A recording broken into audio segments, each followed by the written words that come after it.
At the end of Maple Grove Lane stood a quiet white house with a narrow porch and a yard that refused to follow rules. The paint had softened with time, and the wood beneath Eleanor Hayes's feet creaked like it remembered every step she had ever taken.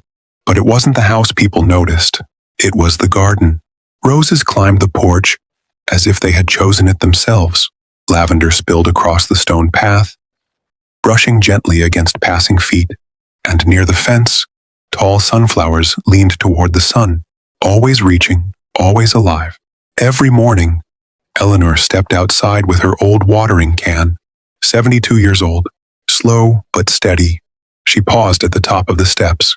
Always, she looked at the roses, the lavender, the sunflowers, and she smiled, because this wasn't just a garden, it was memory.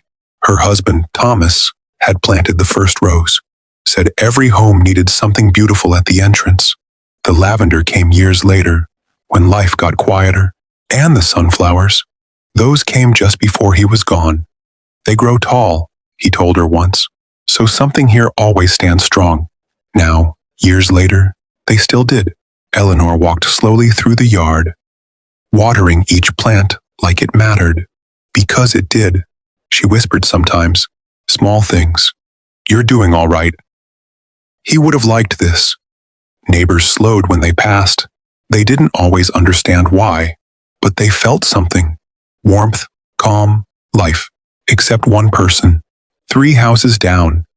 Karen Whitmore watched with a different kind of focus. HOA president. Perfect lawn, perfect edges, perfect rules. And every morning, she looked at Eleanor's yard like it was a problem waiting to be solved. One morning, she stood across the street with a clipboard, watched, measured, judged, then wrote something down, a small note, quiet, but it was enough, because that moment started everything. The envelope arrived without warning, white, plain, official. Eleanor found it resting against her door as she stepped outside that morning. She turned it over in her hands before opening it, as if something about it already felt wrong. Inside, the words were cold. Violation of HOA standards. She blinked. Read it again. Overgrown landscaping. Non-compliant layout. Failure to maintain visual uniformity. Her fingers tightened slightly around the paper. Then she saw the number. $7,000. The world seemed to pause. She looked up slowly at her garden. The same roses. The same lavender. The same sunflowers. Are they overgrown? She whispered. Later that afternoon, Karen arrived.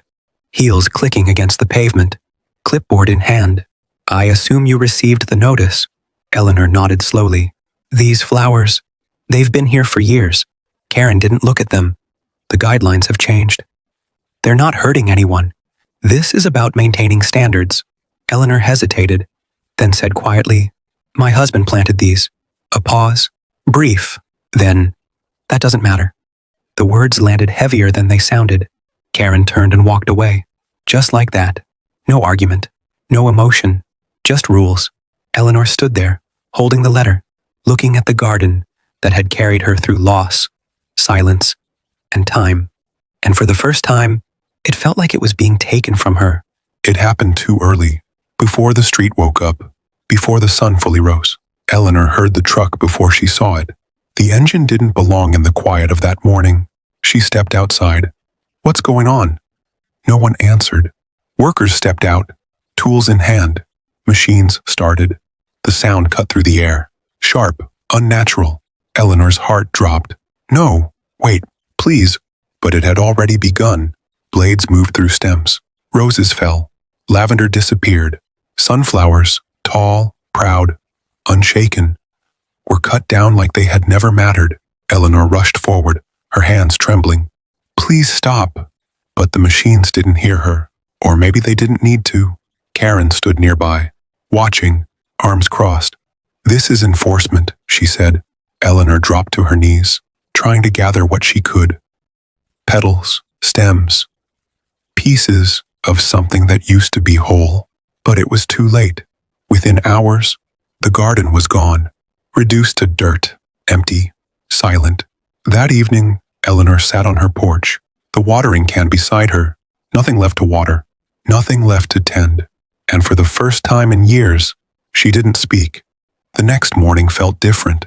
The street was quieter, heavier. People slowed as they passed Eleanor's house. Some stopped, some stared, some didn't know what to say. Where color had once lived, there was only dirt. A young boy came first. He stood at the edge of the yard, holding a single flower in his hand. He looked at Eleanor, then at the empty ground. Slowly, he stepped forward, placed the flower near the porch, and left. Eleanor watched, confused. Then, someone else came. A woman placed a small potted plant near the path. Then another neighbor. Then another. No one made a speech. No one asked permission. They just gave. By afternoon, the yard wasn't empty anymore. It wasn't a garden yet. But it wasn't nothing. Eleanor stepped down from the porch, looked at the scattered flowers. Different colors, different shapes, no pattern. But something about it felt familiar. A man nearby said softly, "We couldn't just watch that happen." Eleanor didn't answer right away. Then she nodded, because something had changed. Not loudly, not dramatically, but enough. Because sometimes, the smallest acts are the ones that begin everything. By the weekend, something unexpected happened. Cars began to line the street. Doors opened. People stepped out with tools, plants, and quiet determination. Eleanor opened her door, confused. "What is this?" A neighbor smiled. "We're fixing it.